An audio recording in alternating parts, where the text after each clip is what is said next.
ಪ್ರಿಯ ವೀಕ್ಷಕರೇ, ದಿನಕ್ಕೊಂದು ಕತೆ ಚಾನೆಲ್ಗೆ ಸ್ವಾಗತ ಸುಸ್ವಾಗತ. ನಮ್ಮ ಚಾನೆಲ್ ಅಲ್ಲಿ ದಿನಕ್ಕೊಂದು ದಂತಕಥೆಗಳನ್ನು ಅಪ್ಲೋಡ್ ಮಾಡುತ್ತೇವೆ. ಆದ ಕಾರಣ ನೀವೆಲ್ಲರೂ ನಮ್ಮ ಚಾನೆಲ್ ಅನ್ನು ಸಬ್ಸ್ಕ್ರೈಬ್ ಮಾಡಿಕೊಳ್ಳಬೇಕು ಹಾಗೂ ಬೆಲ್ ಐಕನ್ ಮೇಲೆ ಪ್ರೆಸ್ ಮಾಡಬೇಕು. ಬನ್ನಿ ಇವತ್ತಿನ ಕತೆ ಶುರು ಮಾಡೋಣ. ಹಳ್ಳಿ ನೆಲೆಸಿದ ಸಣ್ಣ ಮಕ್ಕಳಲ್ಲಿ ಅಷ್ಟು ಚಟುವಟಿಕೆ ಇರದು. ಆದರೆ ಹಳ್ಳಿಯ ನಡುವೆ ಮಲಗಿರುವ ಪುಟ್ಟ ಮನೆಗಳಲ್ಲಿ ಅಷ್ಟೇನೂ ದೊಡ್ಡದಾಗಿಲ್ಲದ ಘಟನೆಗಳು ನಡೆಯುತ್ತಿದ್ದವು. ಈ ಘಟನೆಯೊಂದನ್ನು ಆಲೋಚನೆ ಮಾಡಿದಾಗ ಅದು ಹಳೆಯ ಕಾಲದದ್ದೆನಿಸುತ್ತದೆ. ಎಲ್ಲವೂ ಆಕೆಯ ಆನೆಂದೋ ಒಬ್ಬಳು ಹುಡುಗಿ ಶ್ರುತಿ ಹೆಸರಿನ ಕಥೆಯಿಂದ ಪ್ರಾರಂಭವಾಯಿತು. ಶ್ರುತಿ ತನ್ನ ತಂದೆಯ ಅನುಸಾರ ಬಹಳ ಸಹಜ ಮತ್ತು ಸೌಮ್ಯ ಸ್ವಭಾವದ ಹುಡುಗಿ. ತಂದೆಯ ಜೊತೆಗೆ ಊರಿನಲ್ಲಿ ಕೂಲಿ ಕಾರ್ಯದೊಂದಿಗೆ ಜೀವನ ನಡೆಸುತ್ತಿದ್ದಳು. ಅವರ ಮನೆಯೊಡೆಯ ಅಪ್ಪು, ದುರ್ಬಲ ತಾಯಿ, ಇಬ್ಬರು ಚಿಕ್ಕಂದಿನ ಮಕ್ಕಳೊಂದಿಗೆ ಆಕೆ ತನ್ನ ದಿನದ ಹೊತ್ತು ಕಳೆದಿದ್ದಳು. ಆಕೆಗೆ ಬೇರೊಂದು ಜೀವನದ ಕುರಿತು ಹೆಚ್ಚು ಆಸೆ ಇರಲಿಲ್ಲ. ಅವಳ ಪ್ರಪಂಚವೆಂದರೆ ತಂದೆ ತಾಯಿಯ ಸುಖ ದುಃಖಗಳನ್ನು ಸಮಾನವಾಗಿ ಪಾಲಿಸಿಕೊಂಡು ಬಡವ ರೆಸಾರ್ಟ್ನಲ್ಲಿ ಕೆಲಸಕ್ಕೆ ಸೇರಿಕೊಂಡ. ಈಚೆಗೆ ತಂದೆಯ ಮರಣದ ನಂತರ ತನ್ನ ಕುಟುಂಬದ ಒಡೆಯನಾದ ಈ ಯುವಕ ಅವನ ಮೇಲೆ ಇಡೀ ಕುಟುಂಬದ ಹೊಣೆಗಾರಿಕೆಯನ್ನು ಹೊತ್ತಿದ್ದನು. ಹಳ್ಳಿಯ ಜನರು ಕಿರಣನ ಬಗ್ಗೆ ಹೆಣ್ಣು ಮಕ್ಕಳಿಗೆ ಹೆಚ್ಚು ಆಕರ್ಷಣೆ ಹೊಂದಿದರೆಂದು ಮಾತುಕತೆ ನಡೆಸುತ್ತಿದ್ದರು. ಅವರಲ್ಲಿ ಯಾರಿಗಾದರೂ ಚಿಕ್ಕ ಮಾತಿನಿಂದ ಅವನು ಬದುಕು ಹೇಗಿರಬೇಕು ಎಂಬುದು ಕುರಿತು ತನ್ನ ದೃಷ್ಟಿಕೋನವನ್ನು ಪ್ರಸ್ತಾಪಿಸಬಹುದಿತ್ತು. ಈ ಯುವಕನು ಶ್ರುತಿಯ ಜೀವನದಲ್ಲಿ ಹೊಸ ಬೆಳಕು ತಂದನು. ಇಬ್ಬರ ನಡುವೆ ಹುಟ್ಟಿದ ಸ್ನೇಹವು ದಿನದಿಂದ ದಿನಕ್ಕೆ ಮತ್ತಷ್ಟು ಗಾಢವಾಗುತ್ತಿತ್ತು. ಈ ಸ್ನೇಹವು ಶ್ರುತಿಯ ಮನಸ್ಸಿನಲ್ಲಿ ಹೊಸ ಚೈತನ್ಯವನ್ನು ತಂದಿತ್ತು.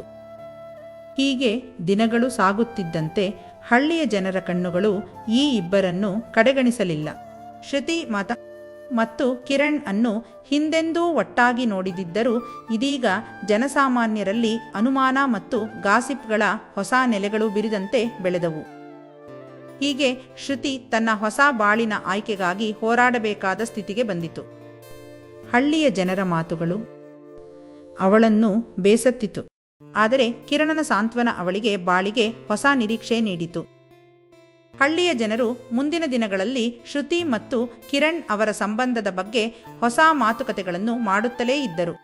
ಆದರೆ ಅವರೆರಡು ಹೆಸರಿಸುಳಿದು ಹಳ್ಳಿಯ ಮಾತುಗಳನ್ನು ಅಣಕಿಸುತ್ತಾ ಹಳ್ಳಿ ಹೊರೆಯ ದಾರಿಯಲ್ಲಿ ಕೈ ಹಿಡಿದು ಹೊರಟರು. ಅವರ ಬದುಕಿನ ಪಯಣದ ಕಡೆಗೆ ಹಳ್ಳಿಯ ಜನರು ತಿರುಗಿ ನೋಡಲು ಸಾಧ್ಯವಾಗಲಿಲ್ಲ. ಶ್ರುತಿ ತನ್ನ ಹೊಸ ಬಾಳಿನ ಬೆಳಕನ್ನು ಕಂಡುಕೊಳ್ಳಲು ಮುಂದಾಯಿತು. ಕಿರಣನೊಂದಿಗೆ ಈ ಇಬ್ಬರು ಹೊಸ ಲೋಕವನ್ನು ಸೃಷ್ಟಿಸುವ ಪಯಣದಲ್ಲಿದ್ದರು. ಹೀಗೆಯೇ ಹಳ್ಳಿ ಹೊತ್ತಿ ಮೇಲೆ ಹೊಸತಾದ ಬೆಳಕನ್ನು ಕಂಡಿತು. ಶ್ರುತಿ ತನ್ನ ಭಯಗಳನ್ನೆಲ್ಲ ತೊಡೆದು ಹೊಸ ಬದುಕಿಗೆ ಚಾಲನೆ ನೀಡಿದಳು. ಶ್ರುತಿ ಮತ್ತು ಕಿರಣ್ ಹಳ್ಳಿಯ ಹೊರಭಾಗದಲ್ಲಿ ಸಾಗುತ್ತಾ ತಮ್ಮ ಭವಿಷ್ಯದ ಬಗ್ಗೆ ಮಾತನಾಡುತ್ತಿದ್ದರು. ಶ್ರುತಿ ತನ್ನ ಮುಂದಿನ ಬದುಕಿನ ಬಗ್ಗೆ ಹೆಚ್ಚು ಚಿಂತೆಗೊಳಗಾಗುತ್ತಲೇ ಇದ್ದಳು. ಹಳ್ಳಿಯ ಜನರ ಮಾತುಗಳು ಅವಳ ಮನಸ್ಸನ್ನು ಸದಾ ಕಾಡುತ್ತಿದ್ದವು. ಹಳ್ಳಿಯವರು ಏನು ಯೋಚಿಸುತ್ತಾರೆ, ನಮ್ಮ ಬದುಕಿಗೆ ಏನಾದರೂ ತೊಂದರೆ ಆಗುತ್ತದೆಯೇ, ಈ ಪ್ರಶ್ನೆಗಳು ಅವಳನ್ನು ನೋವುಂಟು ಮಾಡುತ್ತಿದ್ದವು. ಆದರೆ ಕಿರಣ್ ಶ್ರುತಿಗೆ ತಾನು ಕೂಡ ಒಂದು ಕಾಲದಲ್ಲಿ ಇಂತಹ ಪರಿಸ್ಥಿತಿಯನ್ನು ಎದುರಿಸಿದ್ದನೆಂದು ಹೇಳುತ್ತಾ ಅವಳಿಗೆ ಧೈರ್ಯ ತುಂಬಿದನು. ನಾನು ಸಹ ಪ್ರಾರಂಭದಲ್ಲಿ ನನ್ನ ಕುಟುಂಬದ ಬಗ್ಗೆ, ಜನರ ಮಾತುಗಳ ಬಗ್ಗೆ ಹೆಚ್ಚು ಚಿಂತೆ ಮಾಡುತ್ತಿದ್ದೆ. ಆದರೆ ನಾವು ನಮ್ಮ ಮೇಲೆ ನಂಬಿಕೆ ಇಟ್ಟಾಗ ಮಾತ್ರ ಸತ್ಯವಾದ ಬದುಕನ್ನು ನಿರ್ವಹಿಸಬಹುದು. ಇತರರ ನೋಟಕ್ಕೆ ತಲೆ ಬಗ್ಗುವುದು ನಮ್ಮ ಜೀವನದ ಉದ್ದೇಶವಲ್ಲ. ಕಿರಣ್ ಅವನಿಗಿರುವ ಆತ್ಮವಿಶ್ವಾಸದಿಂದ ಶ್ರುತಿಗೆ ತನ್ನ ಬದಿಯಲ್ಲಿ ಇದ್ದು ಮಾತುಗಳನ್ನು ಹೊಡೆಯುತ್ತಿದ್ದನು. ಈ ಮಾತುಗಳು ಶ್ರುತಿಗೆ ಹೊಸ ಶಕ್ತಿ ತುಂಬಿದವು. ಹಳ್ಳಿ ಜನರ ಮಾತುಗಳು ಇಷ್ಟು ದಿನ ಶ್ರುತಿಯನ್ನು ಕಾಡುತ್ತಿದ್ದವು. ಆದರೆ ಈಗ ಅವಳಿಗೆ ಅರಿವಾಯಿತು, ಜನರ ಮಾತುಗಳು ಒಂದು ದಿವಸ ತಮಗೆ ತಾನೇ ಮೌನವಾಗುತ್ತವೆ. ಇದರಿಂದಾಗಿ ಶ್ರುತಿ ತನ್ನ ಮನೆಯತ್ತ ಹೊರಟಳು, ತನ್ನ ತಂದೆ ತಾಯಿಗೆ ತಾವು ತೆಗೆದುಕೊಂಡ ನಿರ್ಧಾರದ ಬಗ್ಗೆ ತಿಳಿಸಲು. ಅವಳು ಮೊದಲಿಗೆ ಇಡೀ ವಿಷಯವನ್ನು ಹೇಗೆ ಹೇಳಲಿ ಎಂದು ಯೋಚಿಸುತ್ತಿದ್ದಾಗಲೇ ಕಿರಣ್ ಅವಳ ಕೈ ಹಿಡಿದುಕೊಂಡು, ನಾವಿಬ್ಬರ ಜೊತೆ ಹೋಗಿ ಮಾತಾಡೋಣ, ಏನಾದರೂ ತಪ್ಪು ನಡೆದು ಹೋಯಿತೆಂದು ಭಾವಿಸದಿರಿ ಎಂದು ಹೇಳಿದನು. ಮನೆಯೊಳಗೆ ಕಾಲಿಟ್ಟ ಶ್ರುತಿ ಮತ್ತು ಕಿರಣ್ ಆಕೆಯ ತಂದೆ ತಾಯಿಯನ್ನು ತಮ್ಮ ಮುಂದೆ ಕೂಡಿ ತಮ್ಮ ಪರಸ್ಪರ ಪ್ರೀತಿ, ಒಡನಾಟ ಮತ್ತು ತಮ್ಮ ಮುಂದಿನ ಪಯಣದ ಬಗ್ಗೆ ವಿವರಿಸಿದರು. ತಾಯಿ ಮೊದಲಿಗೆ ಅಸಹಾಯಕವಾಗಿದ್ದರೂ ತಂದೆ ತನ್ನ ಮಗಳಿಗೆ ನಂಬಿಕೆ ಇಟ್ಟು, ನಿನಗೆ ಈ ಹುಡುಗನೊಂದಿಗೆ ಬದುಕು ಕಟ್ಟಿಕೊಳ್ಳಲು ನಂಬಿಕೆ ಇದೆ ಎಂದು ಹೇಳಿದ. ತಂದೆಯ ಈ ಮಾತುಗಳು ಶ್ರುತಿಗೆ ನಂಬಿಕೆ, ಧೈರ್ಯ ಮತ್ತು ಸಂತೋಷವನ್ನು ತಂದವು. ಅವಳ ತಾಯಿಯೂ ಮುಂದೆ ಬಂದು ಶ್ರುತಿಗೆ ಆಕೆಯ ತಲೆಯ ಮೇಲೆ ಕರೆಗೆಟ್ಟು, ನಿನಗೆ ಈ ಹಳ್ಳಿಯ ನಿಯಮಗಳು ಬಾಧಕ ಅಲ್ಲ ಎಂದರು. ಹೀಗೆ ಶ್ರುತಿಯ ಕುಟುಂಬವು ಅವರ ಬ್ಲೆಸ್ಸಿಂಗ್ಸ್ ಮತ್ತು ಆಶೀರ್ವಾದಗಳನ್ನು ಕಿರಣ್ ಮತ್ತು ಶ್ರುತಿಗೆ ನೀಡಿದರು. ಈಗೀಗ ಶ್ರುತಿಯ ಮನಸ್ಸು ಶಾಂತವಾಗಿತ್ತು. ಅವಳು ಹಾಗೂ ಕಿರಣ್ ಹೊಸಬಾಳಿನತ್ತ ಮೊದಲ ಹೆಜ್ಜೆಯನ್ನು ಹಾಕಿದಾಗ ಹಳ್ಳಿಯ ಜನರು ಮತ್ತು ಅವರ ಮಾತುಗಳು ಬಿಗಿದ ಬಾಂಧವ್ಯದಿಂದಲೂ ಮುಕ್ತಗೊಂಡವು. ಅವರಿಗೆ ಈಗ ಹೊಸದಾಗಿ ಮುಂದು ಬರುವ ಬೆಳಕು, ಹೊಸ ಬಾಳಿನ ಹಾದಿ ಮತ್ತು ತಮ್ಮದೇ ಆದ ಸುಖಮಯ ಜೀವನದ ಕನಸುಗಳೇ ಇವೆ. ಅವರ ನಡುವೆ ಹುಟ್ಟಿದ ಪ್ರೀತಿ ಮತ್ತು ಬಾಂಧವ್ಯ ತಮ್ಮ ಬದುಕಿಗೆ ಹೊಸ ಬೆಳಕು ತರಲು ಮುಂದಾಗಿತ್ತು. ಹಳ್ಳಿಯ ಜನರ ಮಾತುಗಳಿಗೆಲ್ಲ ಅವರು ಅವರ ನೋಟಗಳ ಮೂಲಕ ಉತ್ತರ ನೀಡಿದ್ದರು.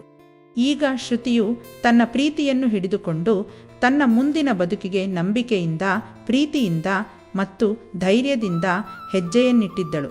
ಹೀಗೆ ಅವಳು ಮತ್ತು ಕಿರಣ್ ಹೊಸ ಬದುಕಿಗೆ ಹೆಜ್ಜೆ ಹಾಕಿದಾಗ ಹಳ್ಳಿ ಅವರ ಹಿಂದೆ ಉಳಿಯಿತು ಮತ್ತು ಮುಂದುವರಿದವು ಅವುಗಳ ಜೀವನದ ಹೊಸ ಪಯಣ. ಶ್ರುತಿ ಮತ್ತು ಕಿರಣ್ ಹಳ್ಳಿಯಿಂದ ಹೊರಟು ತಮ್ಮ ಹೊಸ ಬದುಕಿನ ಪಯಣವನ್ನು ಆರಂಭಿಸಿದರು.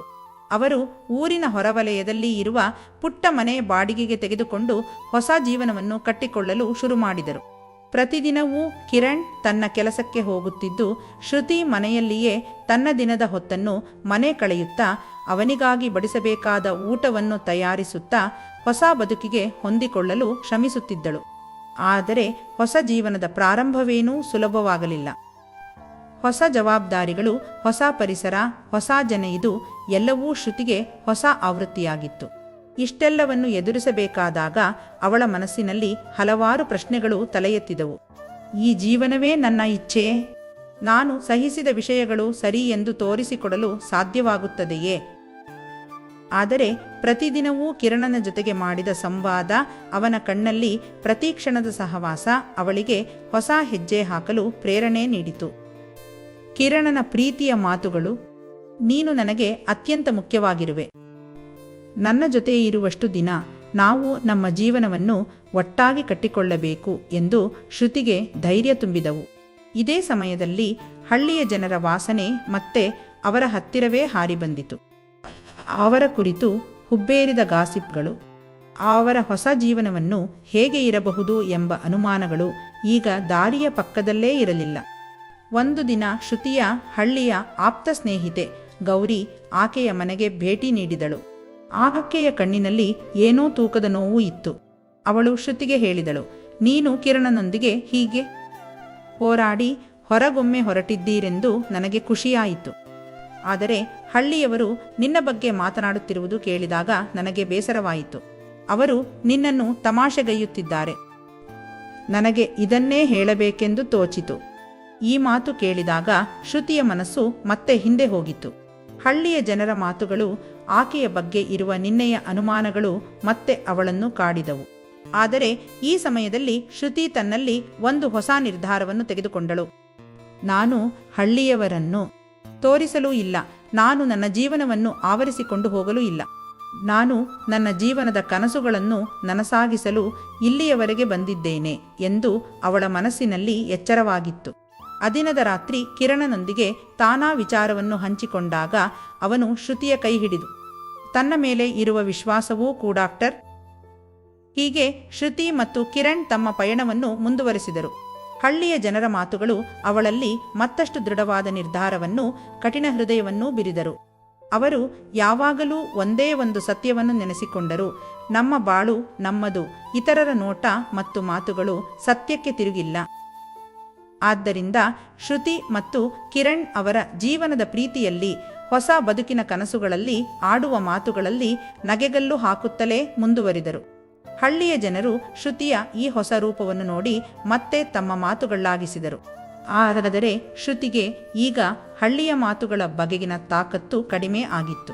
ಈ ಪ್ರಪಂಚದಲ್ಲಿ ಶ್ರುತಿಯ ಹೆಜ್ಜೆ ಕಿರಣನ ಜೊತೆ ಸಮಾನವಾಗಿ ಸಾಗುತ್ತಿತ್ತು. ಎರಡು ಹೃದಯಗಳು ಈಗ ಒಂದೇ ಗುರಿಯತ್ತ ಮುನ್ನಡೆಯುತ್ತಿದ್ದವು. ಎಲ್ಲವೂ ಸೇರಿದ ಹೊಸ ಹಾದಿಯನ್ನು ಕಂಡು ತನ್ನ ಗುರಿಯನ್ನು ತಲುಪಲು ಸಿದ್ಧವಾಯಿತು. ಶ್ರುತಿಯ ಕಥೆ ಈಗ ಹಳ್ಳಿಯ ಹೆಸರು ಮೀರಿದ ಪ್ರೀತಿ, ಧೈರ್ಯ ಮತ್ತು ನಂಬಿಕೆಯ